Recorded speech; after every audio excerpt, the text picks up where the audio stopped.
Hello, comic creators. Welcome back to the Comics Experience Podcast, a podcast where we talk to you about the business and creative aspects of being a professional comic book creator. I'm Gamal. The gentleman next to me is Andy. Hey, Um, everybody. and and today we actually kind of hit the sweet spot of recording our podcast, because usually when we record these things, big news happens like literally right after we stop or a couple of days before, and by the time we get to it, it's old news. But today, and unfortunately it's not necessarily good news, but we're going to kind of hash out how this all impacts comic creators and comic book publishers. And of course, we're talking about the news that broke this morning from Business Wire that Diamond Comic Distribution has filed for voluntary Chapter 11 bankruptcy. Now, just a little bit of background on what Diamond is and what bankruptcy is before we start to get deep into the weeds on things. For the past 30 years, if you wanted to get your comic on any level, whether you're Marvel or whether you just came out with your first comic, if you wanted to get your comic into direct market comic book shops, you had to go through Diamond Comic Distributors because they were the only ones distributing to the direct market. They also distributed to bookstores and other places, but comic shops were basically their main domain. This was the case up until 2020 and the pandemic. During that time, because everything shut down, Diamond shut down all of their distribution centers. The interesting thing that happened when Diamond shut down was that DC, one of their major publisher clients, pulled out of the Diamond contract and went with a new distributor. Once Diamond opened back up again and the pandemic played itself out, the landscape of direct market distribution had fundamentally changed. There were now 3 or 4 different distributors that comic book shops could look at, and a lot of the major players had pulled out of Diamond. They'd gone to PRH, they'd gone to Lunar, some of them went to Midtown Comics for a while because they were distributing. So that weakened Diamond. So from the fact that they were a monopoly to the fact that they were a one player among many and couldn't actually regain their footing. So recently, I think as late as last holiday season that we just got out of, Diamond had to close one of their major distribution centers, which threw a lot of their fulfillment out of whack right at the time when people needed their holiday deliveries so they could sell things at one of the biggest retail periods of the year. So a lot of people at the end of the year were looking at their 2025 predictions of what was going to happen in comics, and they said, many of them said, that it would be interesting to see if Diamond actually survived through 2025. Which leads me to my next point that I want to make sure is clear before we have actually start having a conversation. When a company goes into bankruptcy, or when a person goes into bankruptcy, that does not mean they just vanish off the face of the earth and go out of business. Macy's has gone through bankruptcy. Macy's is still around. Marvel Comics has gone through bankruptcy at least once. Andy, I think when you and I met and we were at Marvel, Marvel is just coming out of that bankruptcy. And as everybody knows, Marvel is still around. So when we're talking about Diamond going into bankruptcy, we're not talking necessarily about Diamond shutting down. We're talking about the financial situation of Diamond changing because it is in a weakened state. Now, this does open up the possibility that someone could come in and buy Diamond. Diamond has several different divisions, and certain interests and organizations have already started looking at pieces of Diamond to acquire. I'm not sure who's looking at the book division, but this is just to be clear that Diamond may change hands. Diamond may shut down eventually, or Diamond may come out of bankruptcy in the same way a lot of other companies come through bankruptcy. those are my background and caveats before Andy starts talking about the more interesting stuff. So, Andy, as a publisher who actually works with a lot of comic book shops and works with Diamond and things like that, the first question is does this news surprise you? Yeah, it does. Um, it doesn't, I mean, it surprises me. It doesn't shock me. I'll put it that way. Right. Okay. I thought that, so Diamond has their comic book distribution business, but they also have a fairly robust toy distribution and game, like board game distribution business. And the board game distribution business is called Alliance Distribution. And my understanding is that that is and was quite healthy. Now, what nobody knows for sure because we don't have access to their books is how healthy is it? Is it healthy enough to sort of absorb some of the losses on the comic book side? And then the question, I thought the answer to that would be yes, that Alliance was doing well enough that while Diamond has lost a bunch of business, if they were downsizing and such at a sort of commensurate rate, then they could weather this storm and kind of Alliance would carry them forward and they'd be fine. Mhm. Um, what the question that what I thought was more likely to happen than what we saw today was that at some point Diamond would say, well, we no longer have Marvel. They've gone over to PRH, which you mentioned earlier, which is Penguin and Random House. They just Mhm. they also distribute. So they're over at PRH. Diamond or DC Comics, which is the second largest, went to Lunar. Image, the third largest, also went to Lunar. And then Dark Horse and IDW and Boom, which are usually the next three, they all went to PRH. So they've lost the top six, seven publishers, which accounts for 85% of that distribution business. I Mhm. mean, it's that's a blow, right? So I just wondered, I thought was more likely to happen was for them to say it no longer makes sense for us to carry all of these smaller publishers. It's it's all the work for none of the pay, basically, Mhm. is what you get to in that regard. So I thought at some point they might say, we're just going to stop doing comics. But I didn't think they'd file Chapter 11. I didn't think there'd be all this restructuring. I didn't think they'd be selling off. And what was interesting to me in the announcement on Business Wire was that they already have deals in place. They haven't fully gone through yet, but it looks like they've already sold Alliance, which I would think of as the key thing for Mhm. them. And they have sold their distribution business in UK, which is technically a separate company called Diamond UK. And Diamond UK, because Lunar doesn't distribute there, and I don't know if PRH does or not, but Diamond UK still has the DC Comics business just for the United Kingdom. So that also is being sold off, which leaves them with the bulk of the business that I think isn't healthy.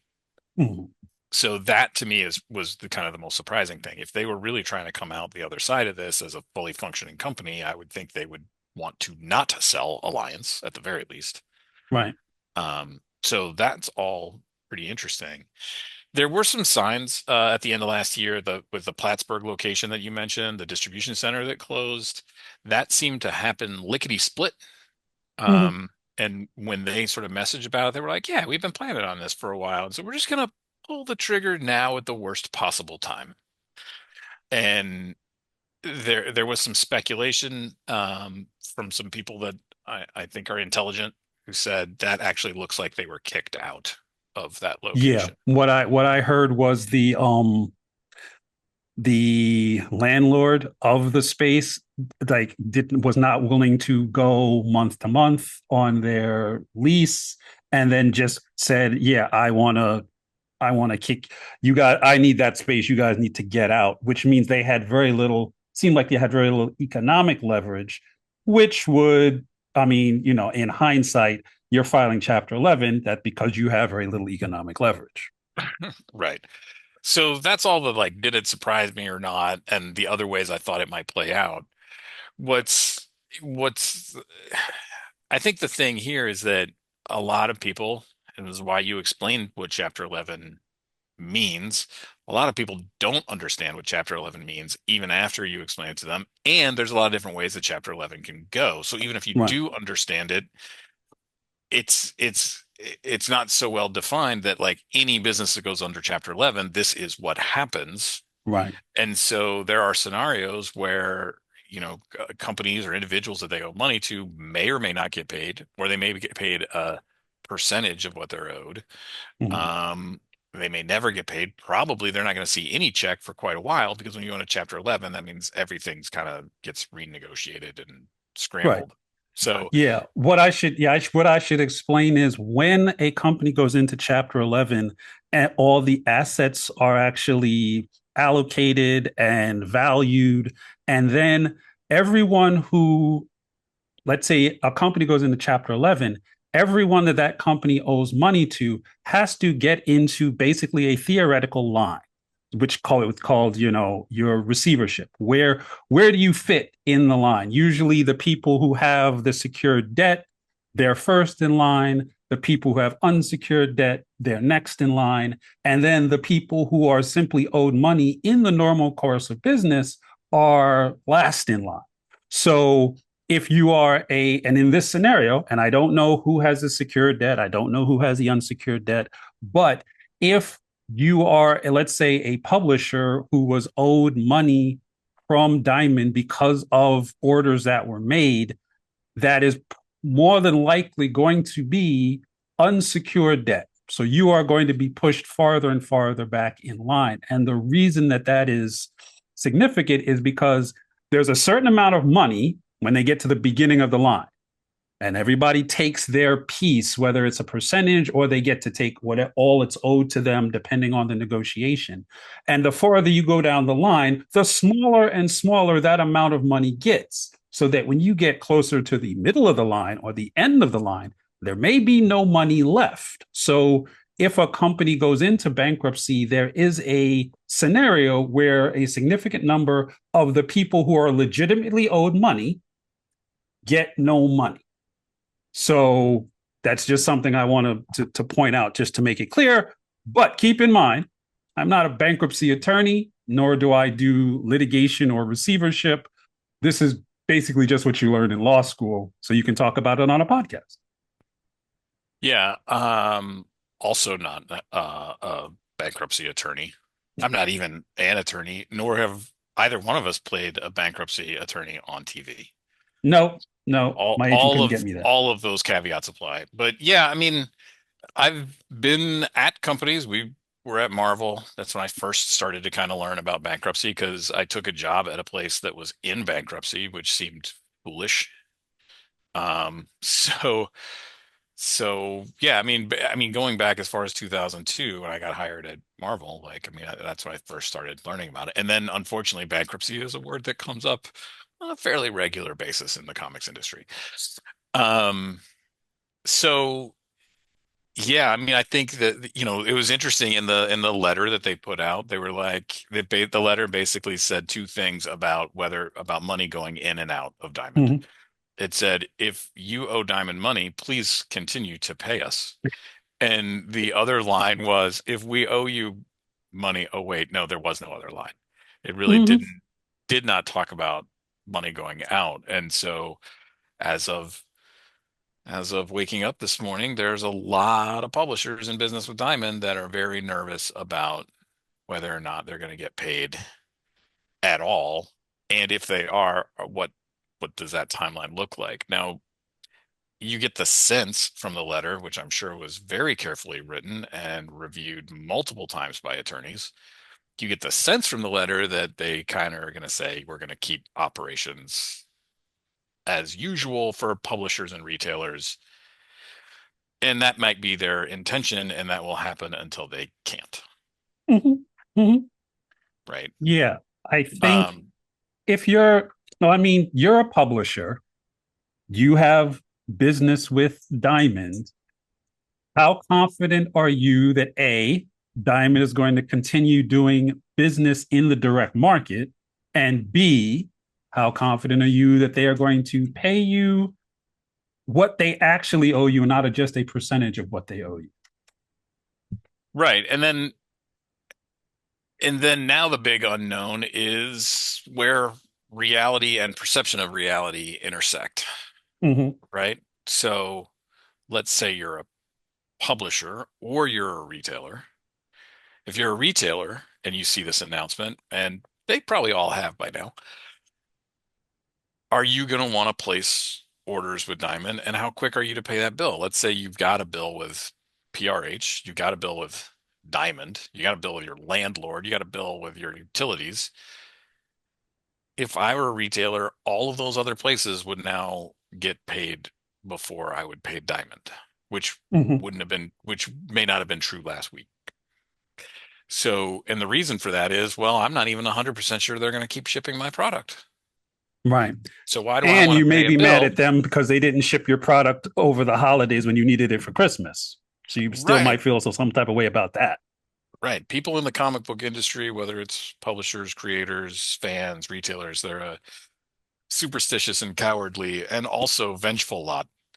Um, I see what you did so there. thanks. I appreciate it. It's the little things in life. So, yeah, so that's a factor. So then you're wondering, well, is their revenue going to maintain pretty decently, which clearly isn't enough right now as is. And on the opposite side of that spectrum, like as a publisher or an independent creator, am I going to pay for printing all these books and then ship them to a place that may not pay for them? So so it may just become a very self-fulfilling prophecy very quickly, right? Hmm. Where the perception is they're done, and then because of that, it could turn into them actually being done because they're not getting product to ship out, and therefore, if you're on the other side where you ordered the product and they're not shipping it to you, you're getting angry there, and so now everybody loses. But going to publishers and going to retailers and saying, no, no, no, no, everybody, like if you stop everybody loses, would that convince you who's worried about your one business? Right.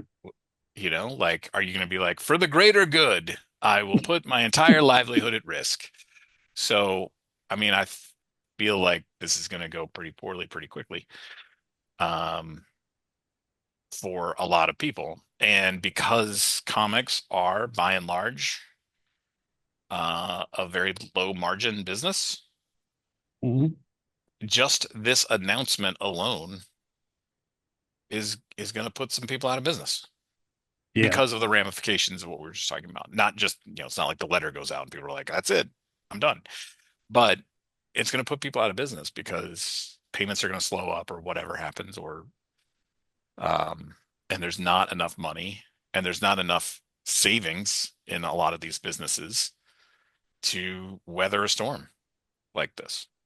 The other issue is it's also not that easy to be like, all right, well, I'm just going to switch distributors. So while in 2020, the very thing that has led us to this point where they filed for Chapter 11, the adding more distributors to the scene seems kind of great because now there's competition and you've got your pick. Except this is a distribution in this case because it's not digital.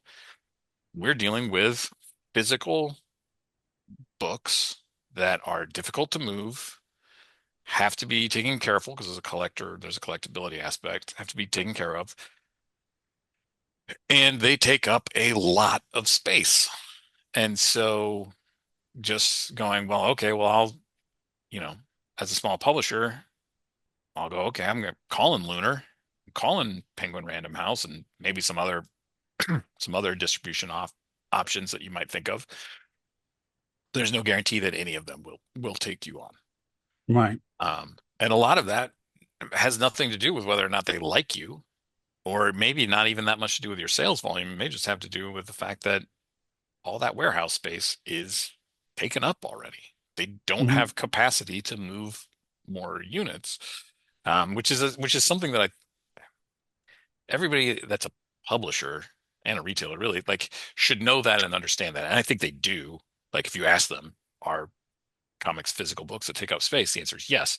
But especially retailers understand that because they've got their back issues and all that sort of stuff. But a lot, I see a lot of, especially kind of smaller publishers and independent creators be like, well, why won't they take me? And like, sometimes it's not that they're telling you no because they think there's something wrong with you or your business or they don't like your books. They they're telling you no because they literally don't have the capacity to take you on. And so if the only fallout of this was we just lost capacity in terms of how many units we can move in and out to comic book shops, that's also going to put people out of business just right there. So the only scenario I can think of that is not very bad for a lot of folks is if somebody very quickly swoops in, buys them, pays down their debt, and reconfigures their operation, and things basically don't change in terms Mm, of books being moved and the speed and the amounts of payments being taken up. Do I think that's a likely thing to happen? No, I don't. I do yeah, not. yeah.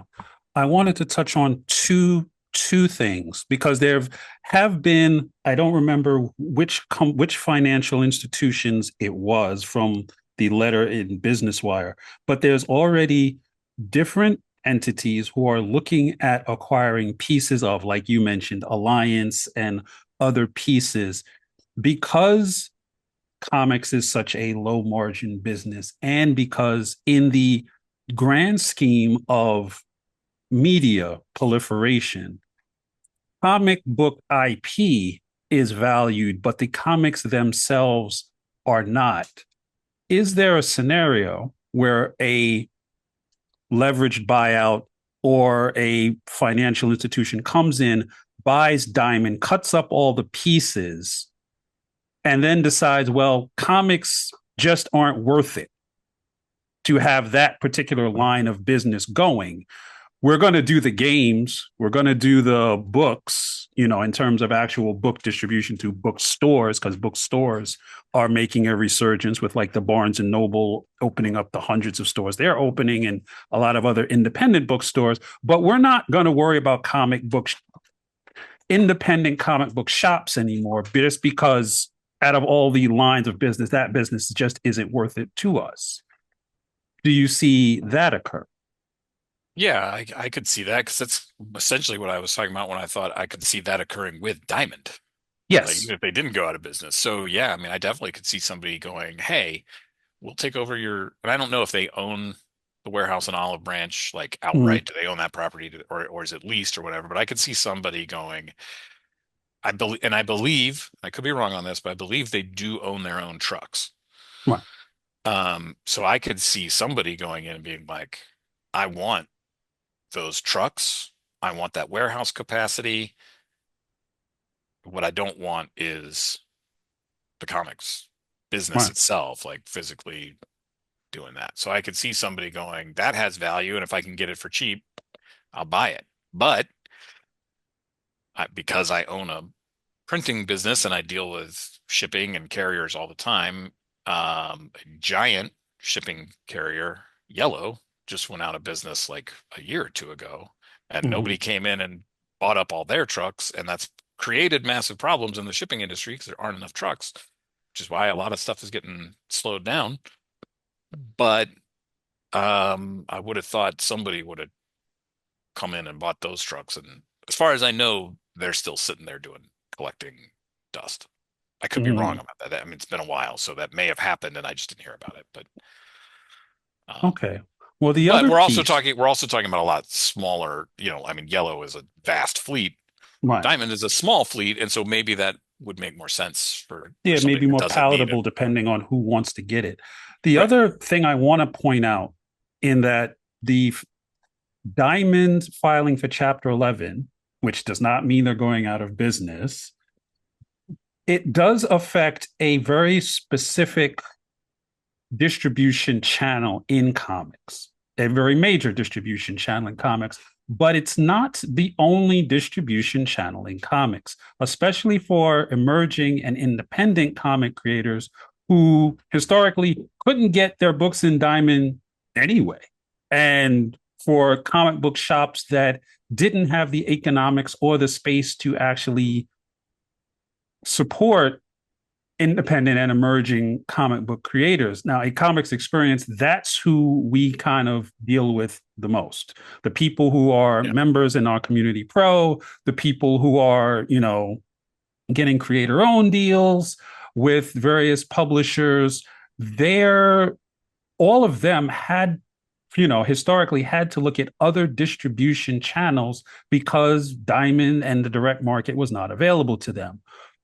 I guess my last question with that setup is, how is the diamond bankruptcy going to affect those emerging and independent publishers who might have been relying on crowdfunding or conventions or direct to consumer or libraries or bookstores when they weren't really part of the direct market ecosystem in the first place?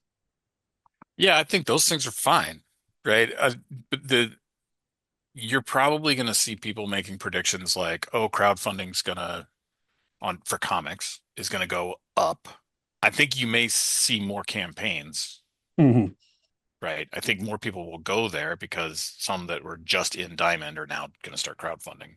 Mm-hmm. Um, but what I don't think you're going to see a lot more money going in there Mm. because in my research, it's just a different ecosystem, right? Right. People that buy comics in bookstores are not likely to go, oh, the bookstore no longer carries this manga that I read. Therefore, I'm going to go to this specialty shop specifically for that book. They'll Mm-hmm. probably just switch to some other book Mm-hmm. or nothing at all, right? Um, so what I have found is that the reason why I like having just different distribution channels besides spreading out my risk as a publisher is that I get access to different people. And one of the things that's been really interesting to me is to watch how many retailers, the only ones I see, Barnes and Noble doesn't like post on Twitter or Instagram or Blue Sky or whatever, but some small retailers like comic retailers do. And sometimes they'll say that, well, I'm not going to support that crowdfunded thing because anybody that wants it already got it. And that's just not the case. Like if Mm-hmm. something blows up on Kickstarter, then there's a pretty good chance that people in your comic shop are going to want it Right. that didn't get it on Kickstarter, even if they sold a ton. Um, so it's interesting to me that those are usually there's not a ton of overlap between those Mm-hmm.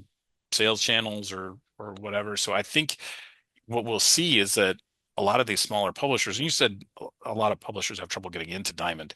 That might be true, but they have like 100 or more publishers.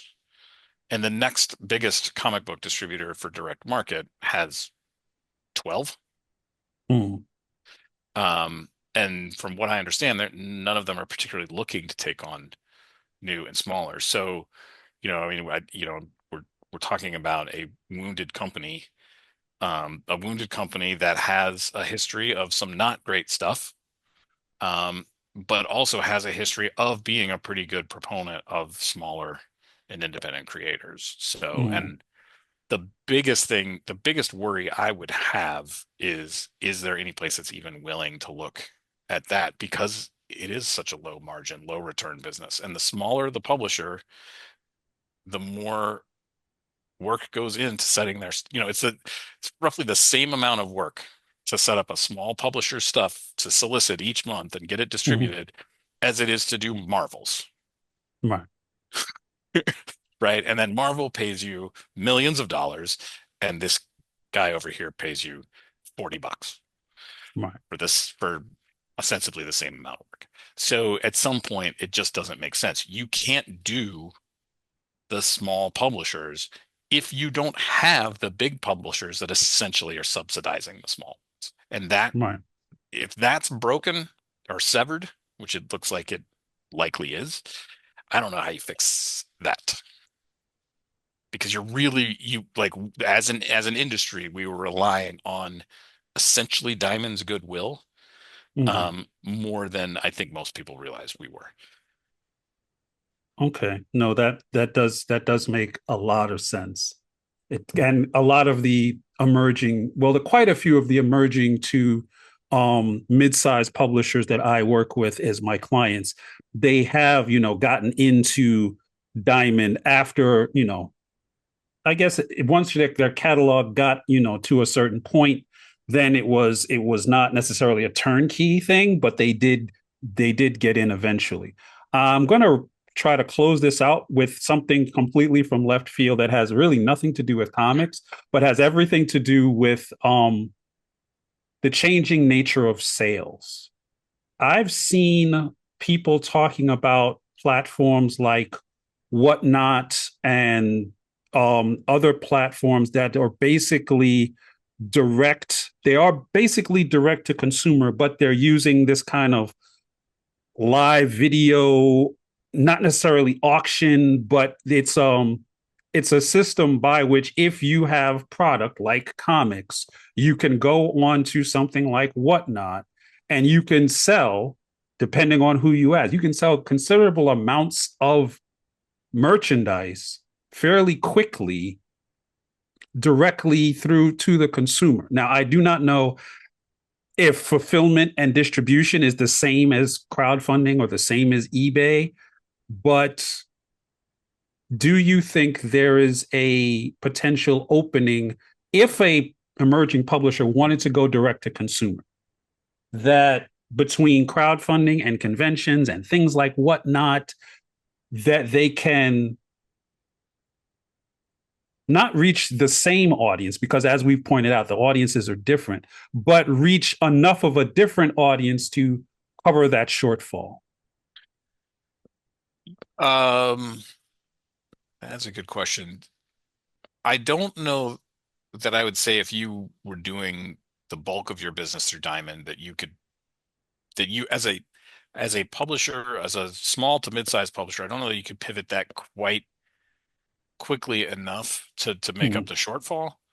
But I think it works better I think those platforms try not to speak in absolutes here because there's always exceptions, but tend to work better for independent creators. And by that, I mean the person that makes the story and Mm-hmm. then is selling that book on Whatnot. They tend to Right. do really well. There's some retailers that do that. They go on Whatnot and they've got special edition, collectors covers and stuff like that. And they're good at selling and they do really well with that too.